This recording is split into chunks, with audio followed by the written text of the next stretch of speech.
Assalamualaikum warahmatullahi wabarakatuh. Nama saya Kania Yulindra, mahasiswi jurusan Bimbingan Konseling Islam semester 3 dengan NIM 12040101079. Video kali ini dibuat bertujuan untuk memenuhi tugas ujian akhir semester mata kuliah Teori Bimbingan Konseling Islam dengan dosen pengampu Ibu Sita Resmianti Muslimah. Nah, pada kesempatan kali ini saya akan menjelaskan teori barat yaitu teori psikoanalisis dan teori Islam yaitu teori Al-Hikmah.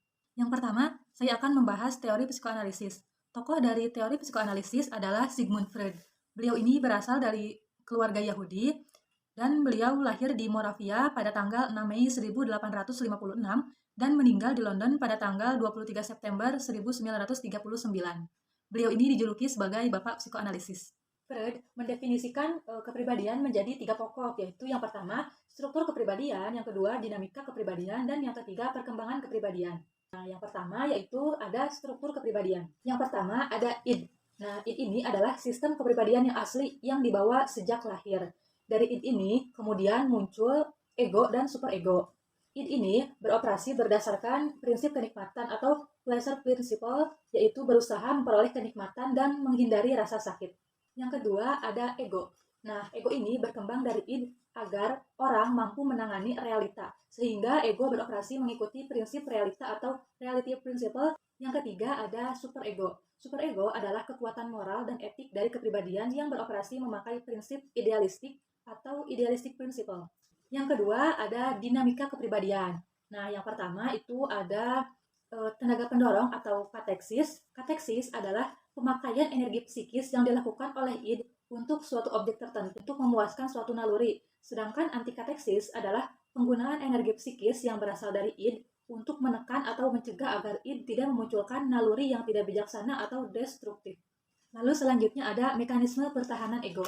Freud mengartikan mekanisme pertahanan ego sebagai strategi yang digunakan individu untuk mencegah kemunculan terbuka dari dorongan-dorongan id maupun untuk menghadapi tekanan superego dan ego dengan tujuan agar kecemasan bisa dikurangi atau diredakan. Ada 8 mekanisme pertahanan ego, yaitu yang pertama, identifikasi.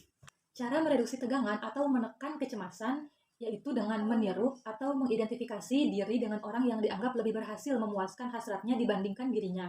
Yang kedua ada pemindahan. Ketika objek kateksis asli yang dipilih oleh insting tidak dapat dicapai karena ada rintangan dari luar ataupun dari dalam, insting itu direpres kembali ke ketidaksadaran, atau ego menawarkan kateksis baru, yang berarti pemindahan energi dari objek satu ke objek yang lain sampai ditemukan objek yang baru yang dapat mereduksi tegangan. Yang ketiga, represi. Represi adalah proses ego memakai kekuatan antikateksis untuk menekan segala sesuatu seperti ide, insting, pikiran, dan ingatan yang dapat menimbulkan kecemasan keluar dari kesadaran. Yang keempat ada fiksasi dan regresi. Fiksasi adalah terhentinya perkembangan normal pada tahap perkembangan tertentu karena perkembangan selanjutnya itu sangat sukar sehingga menimbulkan frustasi dan kecemasan yang terlalu kuat. Nah, orang-orang memilih untuk berhenti atau fiksasi pada tahap perkembangan tertentu dan menolak untuk bergerak maju karena merasa puas dan aman pada tahap itu. Frustasi, kecemasan, dan pengalaman traumatik yang sangat kuat pada tahap perkembangan tertentu dapat berakibat regresi atau mundur ke tahap perkembangan yang terdahulu di mana dia merasa puas. Perkembangan kepribadian yang normal berarti terus bergerak maju atau progresif. Yang selanjutnya ada proyeksi. Proyeksi adalah mekanisme mengubah kecemasan neurotis atau moral menjadi kecemasan yang realistis dengan cara melemparkan impuls-impuls internal yang mengancam dipindahkan ke objek di luar. Sehingga seolah-olah ancaman itu terproyeksi dari objek eksternal kepada diri orang itu sendiri. Selanjutnya ada introyeksi. Introyeksi adalah mekanisme pertahanan di mana seseorang meleburkan sifat-sifat positif orang lain ke dalam egonya sendiri. Pada usia berapapun, manusia bisa mengurangi kecemasan yang terkait dengan perasaan kekurangan dengan cara mengadopsi atau melakukan introyeksi atas nilai-nilai, keyakinan-keyakinan, dan perilaku dari orang lain. Lalu yang terakhir ada pembentukan reaksi. Tindakan defensif dengan cara mengganti impuls atau perasaan yang menimbulkan kecemasan dengan impuls atau perasaan lawan atau kebalikannya dalam kesadaran. Misalnya, benci diganti cinta, rasa bermusuhan diganti dengan ekspresi persahabatan. Nah, yang ketiga, yaitu ada 5 fase perkembangan dalam menentukan kepribadian. Yang pertama ada fase oral. Fase ini terjadi pada usia 0 sampai 1 tahun. Yang kedua fase anal. Nah, fase ini dimulai sejak usia 1 sampai 2 atau 3 tahun. Yang ketiga ada fase valis. Fase ini dimulai sejak usia 2 sampai 2 atau 3 sampai 5 atau 6 tahun. Yang keempat ada fase laten. yang dimulai sejak usia 5 atau 6 sampai 13 sampai 12 atau 13 tahun. Yang terakhir ada fase genital. Nah, tujuan konseling psikoanalisis ini untuk membentuk kembali struktur kepribadian yang sehat pada konseli. Langkah konseling dalam psikoanalisis yaitu dengan jalan menaikkan hal dalam ketidaksadaran menjadi kesadaran untuk kemudian diterapi dan diselesaikan masalah psikologisnya. Lalu ada proses konseling psikoanalisis. Nah, pada proses konseling psikoanalisis ini lebih menitik beratkan pada usaha konselor agar konseli dapat menghayati, memahami, mengenal, dan menyelesaikan pengalaman masa lalunya yang bermasalah. Selanjutnya ada peran konselor dalam pendekatan konseling psikoanalisis. Yang pertama yaitu membantu konseli dalam mencapai kesadaran diri, ketulusan hati, dan hubungan pribadi yang lebih efektif dalam menghadapi kecemasan melalui cara-cara yang realistis. Yang kedua, perannya yaitu membangun hubungan kerjasama dengan konseli dan melakukan serangkaian kegiatan mendengarkan dan menafsirkan. Yang ketiga, harus bersikap anonim, artinya konselor berusaha tidak dikenali oleh konseli. Yang keempat, yaitu membuat hubungan kerjasama dengan konseli. Yang kelima, mendengarkan dan memberikan tafsiran terhadap pernyataan yang disampaikan oleh konseli. Yang terakhir yaitu memberikan perhatian terhadap keadaan resistensi konseli, yaitu suatu keadaan di mana konseli melindungi suatu perasaan, trauma, dan kegagalan konseli. Selanjutnya ada langkah yang ditempuh dalam proses konseling psikoanalisis. Yang pertama yaitu menciptakan hubungan kerjasama dengan konseli. Yang kedua, ada tahap krisis bagi konseli, yaitu ketika terjadi kesukaran dalam mengemukakan masalahnya. Lalu dilakukanlah transparansi. Yang ketiga, ada tirikan terhadap masa lalu konseli, terutama pada masa kanak-kanaknya. Yang selanjutnya, mengembangkan resistensi untuk pemahaman diri. Yang selanjutnya, mengembangkan hubungan transparansi konseli dengan konselor. Lalu melanjutkan lagi hal-hal yang resistensi. Dan akhirnya menutup wawancara konseling. Teknik konseling psikoanalisis. Nah, ada 5 teknik dalam konseling psikoanalisis ini. Yang pertama ada teknik konseling asosiasi bebas. Yang kedua ada teknik analisis mimpi. Lalu selanjutnya ada teknik interpretasi. Nah, selanjutnya ada analisis resistensi. Yang terakhir ada teknik analisis transparansi. Nah, lalu saya akan membahas teori Islam, yaitu teori al-hikmah.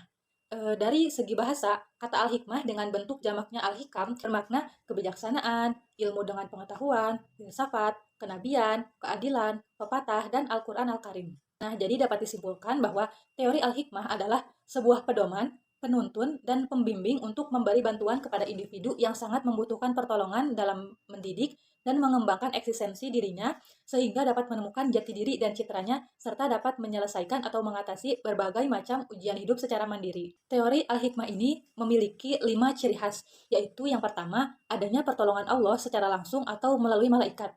Yang kedua, diagnosis menggunakan metode ilham atau intuisi dan kasyaf atau penyingkapan batin. Yang ketiga, adanya keteladanan dan kesalehan dari konselor. Yang keempat, alat terapi yang digunakannya itu berupa nasihat-nasihat dengan menggunakan teknik ilahiyah, yaitu dengan doa, ayat-ayat Al-Quran, dan menerangkan esensi dari problem atau masalah yang sedang dihadapi. Lalu yang kelima, teori al-hikmah ini biasanya dikhususkan untuk terapi penyakit yang berat. Lalu selanjutnya ada teknik konseling al-hikmah. Yang pertama, tekniknya menggunakan tangan. Yang pertama yaitu menggunakan kekuatan, power, dan otoritas. Yang kedua, keinginan, kesungguhan, dan usaha yang keras. Lalu yang ketiga, sentuhan tangan. Yang kedua, yaitu menggunakan lisan. Nah, yang pertama ini bisa dengan nasihat, wejangan, himbauan, dan ajakan yang baik dan benar dari konselor. Yang kedua, itu menggunakan dengan membaca doa atau berdoa dengan lisan. Yang terakhir, saya akan membahas mengenai perbedaan teori psikoanalisis dan teori al-hikmah, yaitu ada 3 pokok perbedaan. Yang pertama, dari segi tujuannya. Nah, tujuan dari pendekatan konseling psikoanalisis adalah untuk membantu konseling untuk membentuk kembali struktur karakternya dengan menjadikan hal-hal yang tidak disadari menjadi disadari oleh konseli tersebut. Yang kedua, untuk memberikan kesempatan kepada konseli untuk menghadapi situasi yang selama ini ia gagal mengatasinya. Nah, sedangkan tujuan pendekatan konseling al-hikmah adalah untuk membantu individu agar menyadari eksistensinya sebagai makhluk Allah sehingga perilakunya tidak keluar dari aturan, ketentuan, dan petunjuk Allah. Yang kedua, perbedaan itu dari segi proses konselingnya. Nah, proses konseling psikoanalisis ini menitik beratkan pada usaha konselor agar si konselor ini dapat menghayati, memahami, mengenal, dan menyelesaikan pengalaman masa lalunya. Sedangkan teori al-hikmah ini lebih menitik beratkan pada pertolongan Allah secara langsung atau melalui utusannya, yaitu Allah mengutus malaikatnya. di mana ia hadir dalam jiwa konselor atas izin Allah. Karena mendiagnosis masalahnya ini menggunakan metode ilham atau intuisi dan kasyaf atau penyingkapan batin. Yang terakhir, perbedaannya itu dari segi teknik konselingnya. Dalam membantu individu untuk menyelesaikan masalahnya, pada teori psikoanalisis ini digunakan teknik asosiasi bebas, analisis mimpi, interpretasi, analisis resistensi, dan analisis transferensi. Sedangkan dalam teori al-hikmah, dalam membantu individu untuk menyelesaikan masalahnya ini menggunakan teknik ilahiyah, yaitu dengan doa, membacakan ayat-ayat Al-Quran, dan menerangkan esensi dari problem yang sedang dialami konseli tersebut. Terima kasih atas perhatiannya. Mohon maaf apabila terdapat banyak kesalahan. Semoga video ini dapat bermanfaat. Terima kasih. Wassalamualaikum warahmatullahi wabarakatuh.